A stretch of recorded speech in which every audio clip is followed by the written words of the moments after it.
আজ হাইকোর্টে কুরবানির পক্ষেও যদি রায় দেয়, তবুও মুসলিম সম্প্রদায়ের এখানে আনন্দিত হওয়ার কোনো প্রশ্ন নেই। কারণ এ রায় মুসলমানদের পক্ষে হবে না। এ রায় কেবলমাত্র যে হিন্দু সম্প্রদায়ের মানুষরা গরু পালন করেছিল, তাদের গরু বিক্রি না হওয়ার কারণে তারা যে টেনশনের মধ্যে পড়েছে, তারা যে লসের মধ্যে পড়েছে, সেই কথা চিন্তা করেই রায় দিতে পারে। আমাদের একটাই প্রশ্ন, মুসলমান সম্প্রদায় গরু কুরবানি করবে না, গরু খাবে না, গরুর বিষয়ে আর কোনো চিন্তা ভাবনা তারা করবে না। বিশেষ করে মুসলমান সম্প্রদায়ের কাছে অনুরোধ করব, নিজেদের চরকায় নিজেরা তেল দিন। কারণ সোশ্যাল মিডিয়ায় দেখছি কেউ বলছে গরু রাষ্ট্রীয় পশু হোক। আরে ভাই, আমাদের কাজ, আমরা গরুর বিষয়ে চিন্তা করব না। গরুর, যারা গরুকে মাতা বলে, সেই গরুর সন্তানরা চিন্তা করবে গরুর আধার কার্ড হবে কিনা, গরু জাতীয় পশু হবে কিনা, গরুকে গোয়াল ঘরে রাখবে না ঘরের মধ্যে এসি চালিয়ে রাখবে, সেই গরুর সন্তানরা চিন্তা ভাবনা করবে। এই চিন্তা আমাদের নয়। দ্বিতীয় আর একটা প্রশ্ন বলি, আপনাদের কাছে কথা বলি, বর্তমানে যারা এই কুরবানির বিষয়ে কেস করেছে, তারা মুসলমান সম্প্রদায়ের জন্য কেস করেনি।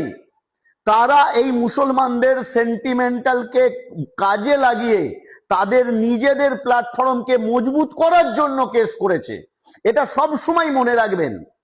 বর্তমানে 12 দিনের পশ্চিমবাংলায় বিজেপি সরকার এসে মুসলিম সম্প্রদায়ের 12টা বাজানোর জন্য যা শুরু করে দিয়েছে, এখন আমাদের এই বিষয়ে চিন্তা ভাবনা করার প্রয়োজন।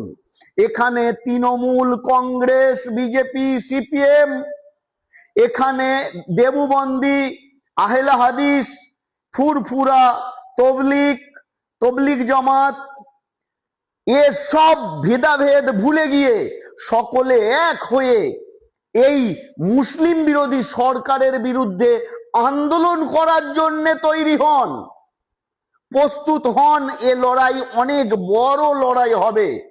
তাই আপনাদের কাছে অনুরোধ করব, এই সামান্য বিষয় নিয়ে আপনারা পথভ্রষ্ট হবেন না।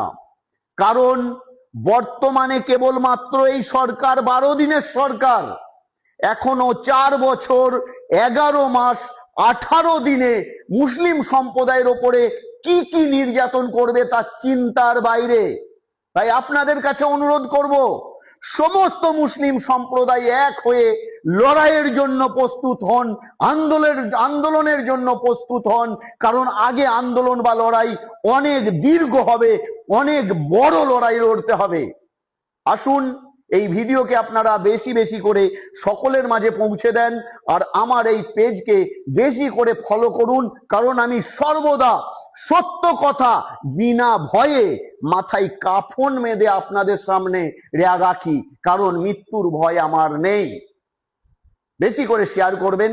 সকলে সুস্থ থাকুন, ভালো থাকুন, এই কামনা করি। ধন্যবাদ।